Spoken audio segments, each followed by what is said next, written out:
Okay, if we put a tenant buyer in the house, what happens if they leave in 3 months? Well, I want you to understand that the mental attitude, fortitude, capabilities, the mental stance from a tenant buyer is like totally different than a regular renter. Okay? And a tenant buyer that has moved into this house, we have screened them a lot harder than if we just had regular renters in this house. I know everything but their underwear color by the time they move in. And I know their motivation. I know how many months, if they do what we tell them to do, how many months it's going to take them to get the mortgage and cash out this deal. These are not going to be people, for the most part, you might get a wacko, but these are not going to be people that are going to up in the middle of the night and leave after 3 months. They have too much invested. They have too much pride. They have too much hope in this property to just up and leave in 3 months. All right? Tenant buyers put down $5,000, $10,000, $15,000, $40,000, $100,000 in some markets. Not my market, but in some markets. The most I've ever had is somebody gave me $40,000 to move in one time. But they put down big lumps of money. And they're going to lose that money if and when they walk away. They're not of the mindset to just up and leave in 3 months.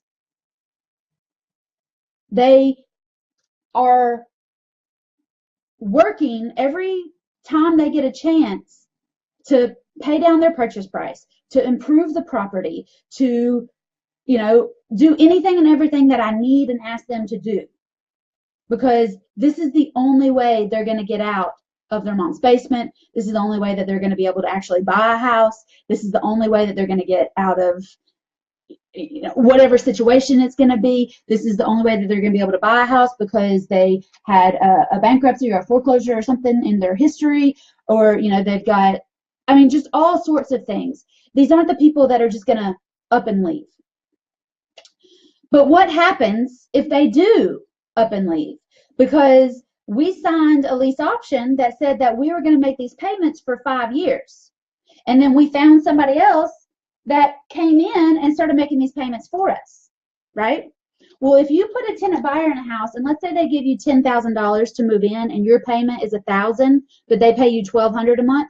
If they give you $10,000 and they stay for 3 months, that means they made those payments for 3 months, right? But you still have $10,000 of their dollars. So that should float you for 10 months until you can find another tenant buyer to get in there.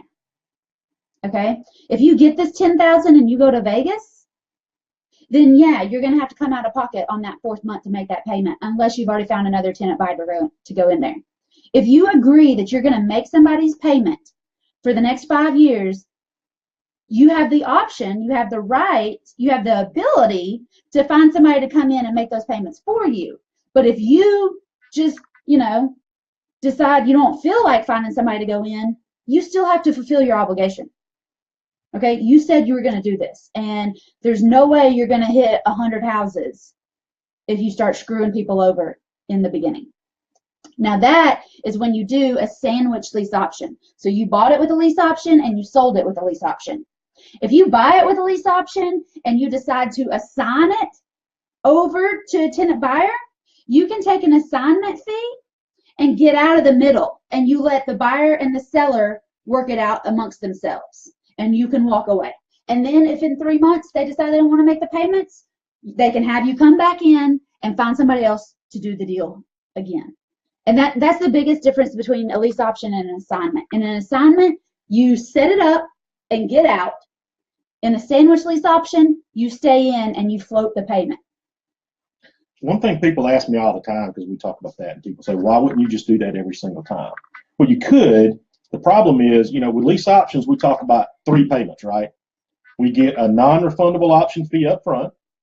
We get monthly cash over what we have to pay the seller. In this example, it was only $200. I was paying $1,000 and they were paying me $1,200. I was making $200 a month. But if you got 10 houses and you're making $200 a month, there's an extra $2,000 a month coming in. And then we get paid in the end when it closes, right? Yep. If you do the assignment fee, it is a one-hit wonder, a one-trick pony, whatever you want to talk about. It's just like, it's almost like wholesaling, right? You get paid and then you move on. You know, and some people do that. In certain deals, it may make sense for you to do that. And in my first 14 deals, I signed like 11 or 12 of them. I did not stay in the middle. If I'd stayed in on all of those deals, I'd have 30 houses instead of 19. I'd be making, I don't even know, I can't do that math that fast, but I'd be making a lot more money if I had stayed in on that deal. That's the difference in lease options and assignments.